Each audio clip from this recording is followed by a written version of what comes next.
Assalamu alaikum, j'espère que tu vas bien. Aujourd'hui, on se retrouve pour le dernier cours. Et oui, nous y sommes. On va voir ensemble la 28e lettre et on aura terminé ton apprentissage de la lecture arabe avec les voyelles. Donc à l'issue de ce cours, concrètement, tu peux lire n'importe quel texte arabe avec les voyelles. Et tu peux surtout commencer à lire le Coran. Alors certes, tu n'as pas encore les règles de récitation, les règles de tajwid, mais le but aujourd'hui, c'est de le savoir le lire, tu vois. Donc aujourd'hui, à l'issue de ce cours, tu sauras lire intégralement. Ok? Allez, on attaque direct pour ce 28e cours. Donc aujourd'hui, on va voir la dernière lettre qui est la lettre Dha. Alors c'est une lettre que l'on doit prononcer aussi avec emphase. Juste avant, en ce qui concerne l'écriture, elle s'écrit comme la lettre Ta, tu te souviens, hein, comme ça avec la barre, sauf que cette fois, elle a un point au-dessus. Donc comme la lettre Ta avec un point au-dessus. Donc pour la prononciation, donc comme je l'évoquais, ça se prononce aussi avec emphase.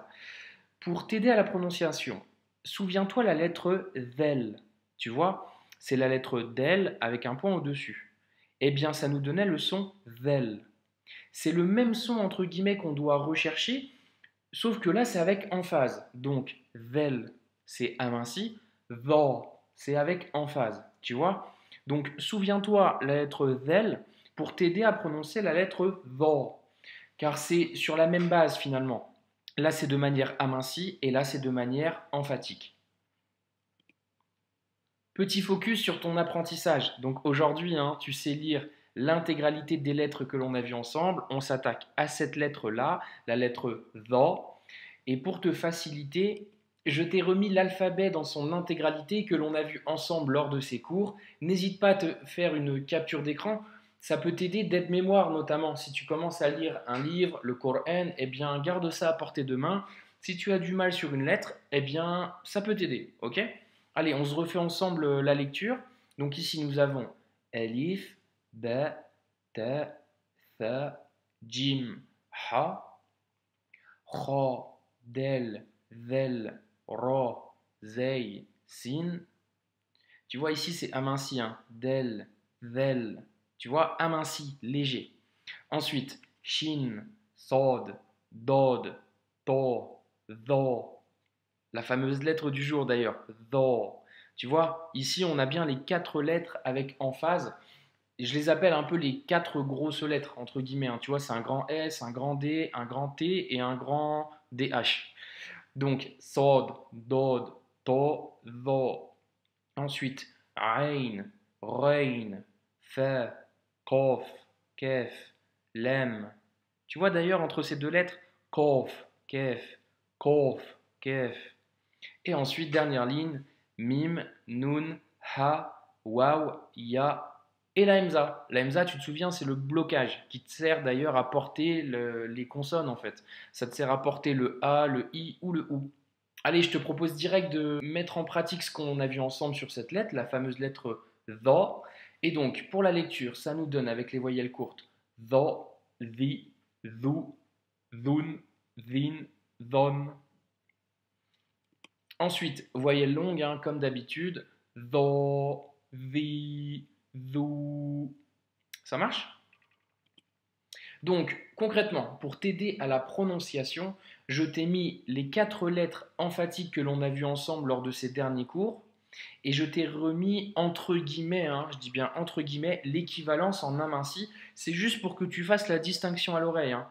C'est pas minuscule, majuscule, attention, hein. C'est vraiment des lettres à part entière. C'est juste pour t'aider dans la sonorité et dans la prononciation uniquement, hein, ok? Donc ici, la lettre que l'on a vue aujourd'hui, c'est un THO. Et ici, c'est un the, the, tho, the, tho. Même chose ici. To, te, to, te. Ensuite, so, c'est, so, c'est, do, de, do, de. Ok? Tu vois la différence? Ça te sert juste à différencier à l'oreille la prononciation et t'aider à réciter. Ok? Allez, on passe direct aux exercices de lecture. Pour la première feuille, comme d'habitude, je t'ai mis en couleur la lettre du jour. Mets en pause sur la vidéo si tu le souhaites et on passe à la correction. Donc, pour la correction, ça nous donne Dharfun, tu vois, dharfun, dharfun. Ensuite, madharun, madharun. Et enfin, hadhun, hadhun. Tu vois, tu dois doubler la lettre dha, car elle possède une shedda. Ok? Et puis, deuxième ligne, nous avons dhalamun, dhalamun. Et enfin, dhanna, dhanna. Ok? Donc, passons au deuxième exercice de lecture. Donc, on peut bien sûr mettre en pause sur la vidéo, comme ça tu fais l'exercice tranquille, et puis on passe à la correction. Donc, ces deux phrases ici, c'est une seule en fait, hein, c'est la suite. Ok? Donc, on commence par celle-ci, et ensuite on s'attaquera à la dernière. Donc, pour celle-ci, ça nous donne adfar bil muhafadati. Donc, tu vois la lettre dha avec sukun, adfar bil muhafadati. C'est un dha ici aussi. Donc, adfar bil muhafadati ala ta'atillahi. Ici, attention, hein, c'est un ta. Il n'y a pas le point, tu vois. Ne pas confondre. Pas de point, c'est un ta. Avec un point, c'est un dha. Donc, pour la première phrase, ça nous donne adfar bil muhafadati ala ta'atillahi. Et donc, pour la dernière ligne, nous avons Salla, Salla Salmanu Salata Dhuhri. Alors ici, la lettre Sod, tu vois, de manière emphasée, la lettre Lem avec une shedda, donc on doit doubler la lettre Lem. Et ensuite, ce symbole, tu te souviens, c'est un A allongé. Donc, Salla Salmanu Salata Solata. Ensuite, Elif Lem. Donc, souviens-toi, on doit faire la liaison avec la lettre Dha, car elle possède une shedda, donc c'est une lettre solaire. Et donc, liaison ici à faire, hein. Donc, ça nous donne Solata Dhuhri. Ok? Passons au dernier exercice de lecture. Tu peux à nouveau mettre en pause, hein, bien entendu. C'est toujours bon de faire l'exercice en amont, comme ça t'entraîne et puis ça permet de corriger ensemble si tu n'as pas fait d'erreur. Donc ici, nous avons dhafira, donc tu vois, hein, dhafira, fil imtihanu, man hafidha, durusahu. Et donc, un peu plus rapidement, ça nous donne dhafira fil imtihanu man hafidha durusahu. Et donc, pour la dernière ligne, ici, tu vois, alif, lam, la lettre dha, qui possède d'ailleurs une shedda. Donc, juste après le alif, lam, la lettre qui possède une shedda est une lettre solaire, et par conséquent, il ne faut plus lire le lam. Tu vois, liaison, hein, souviens-toi bien de cette règle. Donc, ici, nous avons adhul, adhulmu, dhulumatun, adhulmu, dhulumatun, yauma, Yaumal Qiyamati. Ça marche? Voilà, nous y sommes au résumé de la leçon numéro 28, la dernière. Donc aujourd'hui, on a vu ensemble la lettre dha, qui s'écrit de cette manière avec un point au-dessus. Donc je te le répète, ça doit se prononcer avec emphase. Je t'ai remis aussi pour aide-mémoire 4 lettres emphatiques et 4 lettres amincies, qui peuvent te servir justement à t'entraîner et à bien les différencier à l'écoute et surtout à la prononciation.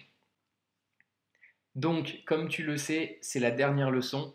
Aujourd'hui, tu peux lire n'importe quel texte arabe avec les voyelles. Et d'ailleurs, je t'invite à lire au quotidien. Si je pouvais te donner un précieux conseil, c'est de lire au minimum une page de Coran tous les jours. Même si tu ne comprends pas tout ce que tu lis, même peut-être que tu ne comprends rien de ce que tu lis, c'est pas très gênant au début. L'important, c'est de te familiariser avec la lecture arabe et que ça devienne fluide pour toi. Alors peut-être que tu n'as pas les règles de récitation aujourd'hui, les règles de tajwid notamment, la compréhension ou même la grammaire, mais ça on peut le voir ensemble après, c'est pas gênant. N'hésite pas à me mettre un commentaire si ce genre de cours t'intéresserait. Ensuite, si tu lis ne serait-ce qu'une page de Coran au quotidien, Alors certes, au début, ça va peut-être te prendre 40 minutes, 1 heure, voire deux, je ne sais pas. Mais essaye. Et si tu te tiens à lire une page tous les jours au minimum pendant 1 an, on en reparle ensemble dans 1 an et tu verras que tu prendras n'importe quelle page du Coran et tu mettras à peine 5 minutes à la lire. Crois-moi, car plus tu vas t'entraîner, plus ça va devenir fluide et simple pour toi. Donc exerce-toi au maximum. Et pour conclure, je te remercie d'avoir visionné ces vidéos. N'hésite pas à partager autour de toi à ta famille, tes proches ou tes amis. Et au-delà de mes vidéos d'ailleurs, si tu as appris à lire l'arabe via cette méthode ou via une autre, peu importe, partage-la, apprends-la. Apprends-la via ta propre méthode s'il faut, mais en tout cas, partage ce savoir. C'est important honnêtement pour la communauté et j'espère en tout cas que ça sera bénéfique au plus grand nombre. En tout cas, je te dis prends soin de toi, à la prochaine, barakallahu fikum.